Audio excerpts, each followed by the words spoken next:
là, puis qui, comme d'habitude, prend toute la place et le contrôle. Tellement que je ne sais plus quoi dire. Ben, je vais essayer pareil. Vous connaissez tous Guy d'une manière bien à vous, en tant qu'homme, ami, collègue, patron, conjoint.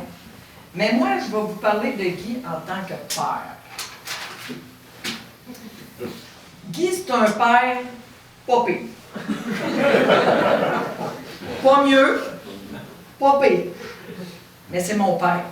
J'ai pas le choix. C'est pour ça que ça ne me dérange pas de le partager avec mes deux sœurs, mes deux demi-sœurs. Je ne veux pas parler de toutes les belles choses qu'il m'a fait découvrir, de toutes les grandes conversations que nous avons eues, de toutes les activités, les sorties que nous avons faites et les moments heureux que nous avons partagés. Non, je veux pas en parler. Je veux être baveuse, comme lui, comme il me l'a si souvent démontré. Mais je peux pas. Il m'a tant appris. Il m'a appris à cuisiner, à économiser. Il m'a appris la fidélité. Oups! Non, ça c'est ma mère qui m'a appris tout ça. Merci, maman. Il m'a appris à voyager, il m'a appris à conduire. Oups! Non, ça c'est Agathe. Merci, Agathe. Coudon, il m'a appris quoi? Il m'a appris à aimer fêter, boire du vin, dépenser, sacrer. Il m'a appris à aimer le champagne, qu'il soit par terre ou dans mes souliers. Il m'a appris à composer des textes, à écrire des histoires qui peuvent être aussi touchantes que baveuses. En fin de compte, il m'a appris à m'amuser et que pour être heureuse, il faut avoir du fun. En tout cas, c'est ce que j'ai retenu. Mon père n'a jamais eu peur de perdre, de gagner, de changer, on ne dira pas quoi, de s'éloigner, de se tromper, de revenir, de recommencer, de vivre, de mourir.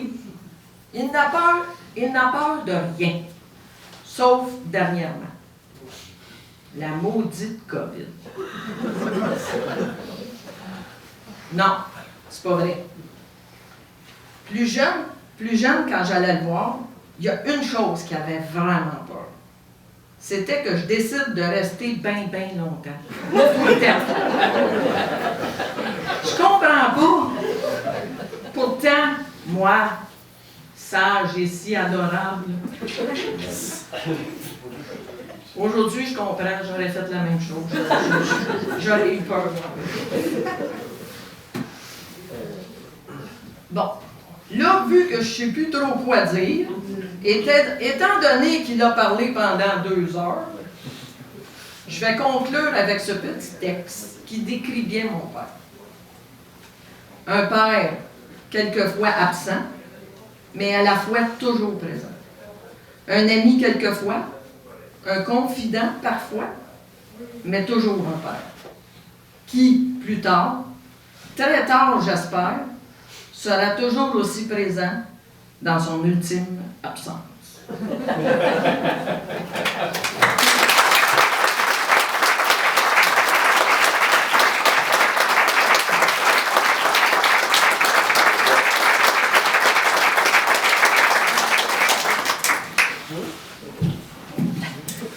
Merci beaucoup, Céline.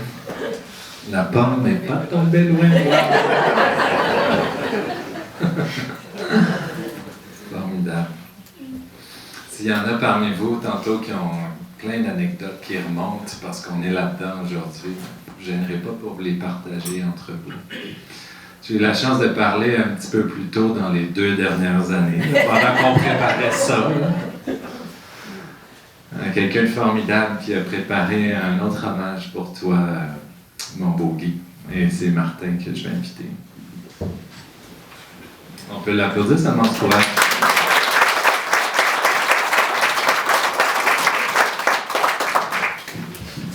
Merci.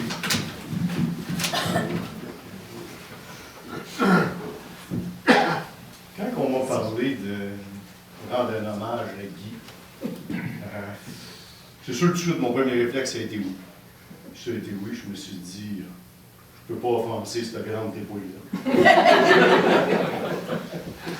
Puis là, après ça, je me suis mis à penser, qu'est-ce que je vais dire? Connaissant pas trop là, les gens, ça serait qui serait à l'entour de Guy? Oui, je connais certaines personnes, mais je dis, qui va décider d'inviter? Qui va être là? Ben, j'ai dit, on va voir que je m'adapte un peu. Fait que là, j'ai dit, pas trop de niaiserie. Fait que là, Guy, j'ai été chanceux que j'ai eu la pandémie. J'ai eu 2 ans pour penser, on va dire, à part des niaiseries. J'ai eu de la difficulté.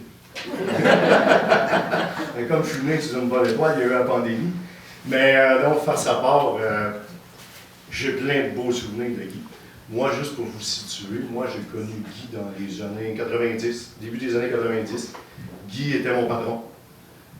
On s'est connus au travail, ça a tout de suite cliqué. On est devenus prêts. Guy, on a passé des soirées, des heures, des jours à discuter. On aimait bien ça aussi, prendre un petit verre, mais on discutait de travail.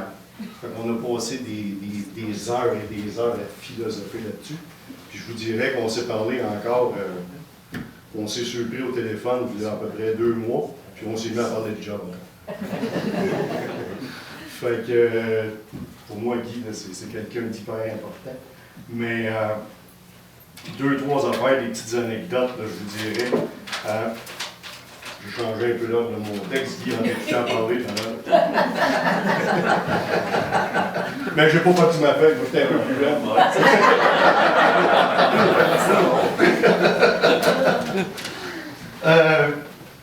Guy, c'est quelqu'un qui impose le respect. Puis on le voit encore, on l'a vu tantôt. Là, Guy, c'est quelqu'un qui a de la prestance, qui est capable de parler. Quel excellent conteur aussi. Là, passer après Guy, on a toujours l'air un peu. Pas facile, là, c'est pas facile. Mais je vais revenir à mon idée là, parce que on va prendre ça un petit peu plus léger. Là. Je pense que c'était super beau, là, Céline, quand t'as fini. On va repartir ça un petit peu plus léger. Là. Guy, il impose le respect, c'est quelqu'un de grand. Sa grosse voix aussi, hein, ça, je pense que ça, tout le monde le voit avec sa voix. Fait que je vous dis, moi, j'ai à peu près 20 ans, une vingtaine d'années quand je connais Guy. Je travaille avec Michel, qui travaille avec nous autres, entre autres, à l'usine dans ce temps-là. Puis là, Guy, c'est le nouveau patron. Puis là, il arrive une gaffe, puis tout ça, puis là, il faudrait être bien visite, boss. Fait que là, je vous mets un peu en contexte, c'est une grande usine, il y a des téléphones, Je prends un téléphone, je dis, m'en aviser Guy. Je signale, c'est Guy qui répond. Brière. Tu sais, comme s'il y avait 5 accents circonflexes sur la langue. Brière. Tout de suite, le goût de la raccrocher direct. Moi, je démissionne, je m'en vais, puis on est pas là. Mais, j'ai été tenace, j'ai appris. Mais Guy, sa voix impose de respect et tout ça. Je pense que ça, là, c'est là que tout de suite ça a cliqué. Guy, c'est quelqu'un qui est intègre, quelqu'un qui est vrai. Puis quand c'est pas correct, il a son franc-parler, on l'a vu tantôt aussi. Là, fait que Guy, là, c'est quelqu'un là, qui est capable. L'autre chose, Guy aussi, c'est quelqu'un qui est. Il y a des points marqués. Puis en plus, tout à l'heure même, il nous a parlé comment il avait fait de spermatozoïdes. Je sais pas. Mais ça, je me suis dit, ça, c'est bien Guy. Guy, là, les chiffres. Guy, il y a là qui tire plus vite que son nombre, mais Guy calcule plus vite que son nombre. Moi, je vous le dis, là, on travaillait ensemble, là, je prenais ma calculatrice. Les jeunes, nous autres, probablement, ne connaissent pas ça. Là. Mettons sur votre selle, là, avec un piton. Mais moi, avec ma calculatrice, et Guy, avec son crayon, il calculait plus vite que moi. C'est incroyable, j'ai jamais vu ça. Guy, tout ce qui est les nombres, là, ça lui tourne toujours dans la tête. Puis il m'a déjà même confessé, je repensais à ça, confession, c'est un grand mot. Il m'a déjà raconté, une confession. Allez voir ça, que même quand il ramassait ses feuilles, il les comptait. Combien de feuilles par sac, combien de sacs dans la journée, comment il a ramassé cet automne. C'est incroyable. Les chiffres, Guy, n'est-ce pas? Puis là, si tu serais mort, Guy, là, tout le monde dirait, il est fou, Martin, il exagère. Est-ce que c'est vrai? Tu vas me Ah dire. ouais, c'est vrai. Ça a des avantages de faire ça. Fait que ça, les nombres, ça, c'est quelque chose de marquant et d'incroyable. Je te dirais, Guy, là, les chiffres, tout ça, même dans le temps, c'était pas connu. Là, moi, aujourd'hui, tu serais diagnostiqué avec un temps.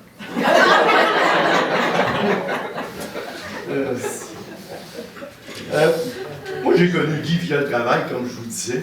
Puis, Guy, là, on est devenus plus que des bons amis. Là. Guy, c'est quelqu'un d'hyper important pour moi. Il a influencé ma carrière, il a influencé ma vie personnelle. On parlera des femmes, mais j'en parlerai pas au micro, Guy, là, mais on va se rebaser de ça. Mais Guy a eu une influence importante sur moi, puis il avait une influence sur les gens aussi. Au travail, c'était la même chose. Tout le monde voulait travailler pour Guy. Guy, là, il nous aurait fait faire n'importe quoi. Puis ça, c'est pas donné à tout le monde. C'est un leadership incroyable. Je vous dis, il y a des gens qui sortent des universités. Là, pour être patron d'entreprise, ces choses-là, ça n'arrive même pas à cheville de Guy. On a vu passer, moi, ça fait 35 ans, je suis dans le métier, j'en ai vu des gens. Par mon travail, j'en croise énormément. Mais des grands leaders, là, je vous dis que Guy, c'était un des rares. C'est quelque chose. Je vous dis, puis ça, c'est pas l'école qui a mis ça. C'est l'homme, c'est inné, c'est quelque chose. Ben Guy, là, pour revenir à ça, on aurait tout voulu travailler pour lui. Puis c'était le cas. On l'appelait même, on disait que c'était notre master, c'était notre gourou. Guy, là, dans le fond, tu aurais pu. Il y a eu Raël, là. T'aurais pu sortir d'une secte. Je suis convaincu, Guy, là, il parle. Je parle pas de polygamie, c'est pas ça. Mais t'aurais pu partir d'une secte, Guy, là, puis t'aurais été populaire. Probablement, t'aurais vécu bien riche. Puis, tu sais, ça aurait été populaire. Tu sais, Raël Brière.